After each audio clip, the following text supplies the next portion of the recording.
Hi folks, it's Kieran here. Today's video I'm going to try and learn how to do a backside Smith stall on the mini ramp. The last trick I learned how to do on the mini ramp was a backside feeble stall. So you come up, you stall like this on the coping and then come back around to regular. The Smith stall is kind of like the opposite version. You come up and then you pivot this front truck all the way around and lock in sort of like this and then come back down and in. It's one of these ones that I've kind of accidentally got near when I've done some axle stalls before. Like I've over rotated an axle stall and kind of ended up like this, but I never tried to stall it. I just let myself roll back in. So the plan this time hopefully is get in a nice decent lock, hold it for, you know, we're not talking long, split second or so, and then drop back in. So yeah, there is like a cheap way for doing this one. You can do it where you have your front foot so that your front foot sort of sits on the coping a little bit and just helps hold you in place. If we do that, I'm not going to aim to do that, but if that does happen, I'm not going to hold it against myself. So yeah, like I said, I've only accidentally ended up these ones, so this could be quite tricky, but yeah, we'll see how it goes.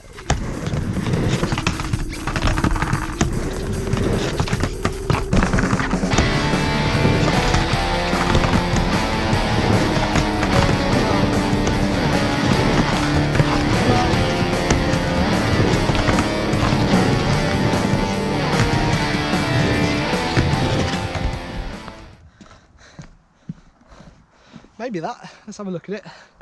Okay, that was some sort of backside Smith trick on a mini ramp. I don't know how to. It didn't feel particularly good.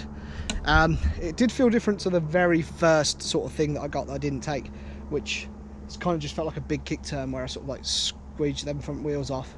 That one did feel like I was kind of up on it a little bit more, but I really wasn't like sat. I don't know, it just felt really weird.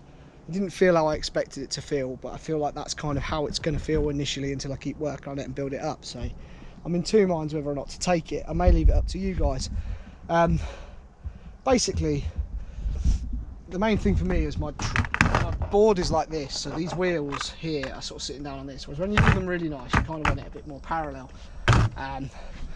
But I don't know, I'll leave it up to you guys, I think. I'm going to keep going, I'm going to keep cracking on, see if I can try and, at the very least, we'll try and do some more like that.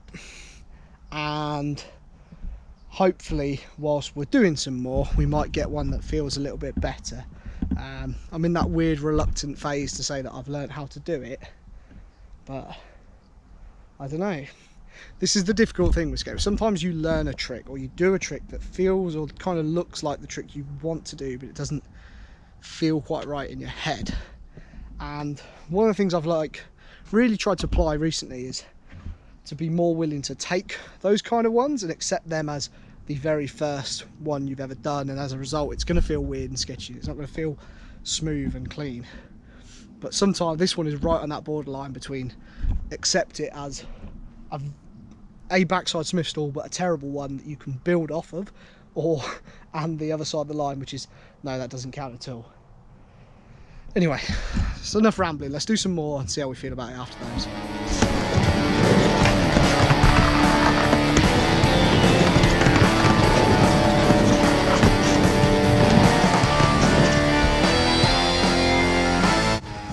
Well, that one definitely doesn't count.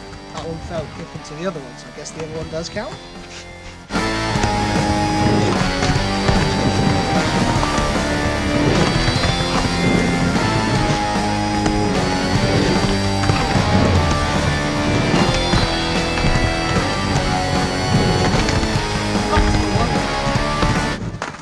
That's the one. That's how it should feel.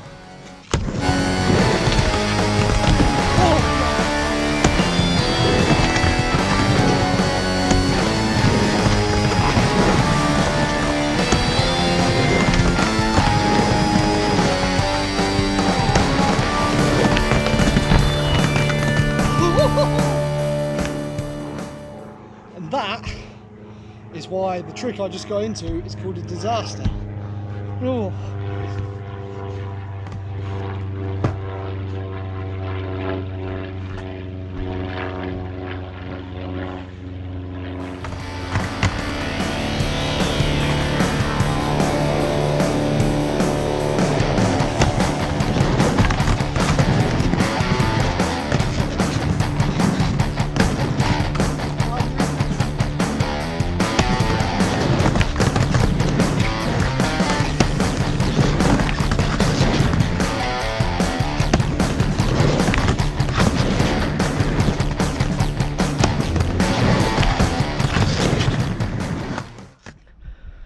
Those last few felt way better.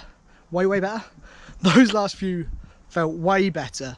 I felt like I was really throwing it in there. They were closer to what I expected it to feel like.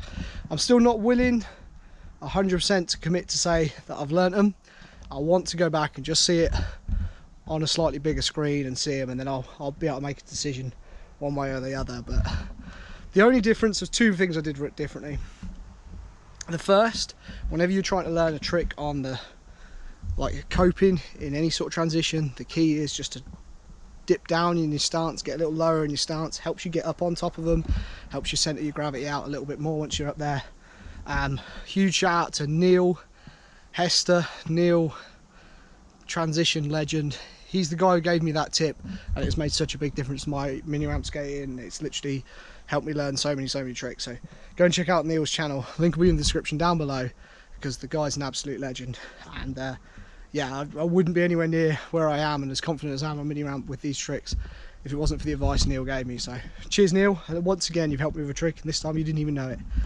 And the other thing was just really having a bit more confidence of throwing it in there a little bit more. You saw that in one of them I slipped round into disaster and ended up in the middle of the ramp, but that was fine. Honestly, it made the trick feel better. So yeah, we'll see how I feel. I will film another little outro when I get home, once I've checked the footage. Okay, so it's the future now. I've had a good chance to look at those videos. This is my son James. James wanted to be in the video. Say hello to everyone, James. Hello. Yeah, good boy. So I've had a good chance to look at them, and I'm pretty happy with the last two. I think the last two Smith stalls are pretty good. I think the rest of them are kind of, I guess you could count them, but just not what I want to achieve with them. So we're going to go back in the future and do another session, really working on them. I think the key is, I know, we've got to go back and do it again. I think the key is going to be just make sure I really throw it in there and just trying to work on sitting and squatting down in my stance a little lower to hold them a bit better. And that should work. We should land the trick then. So yeah, that's all there is for this video.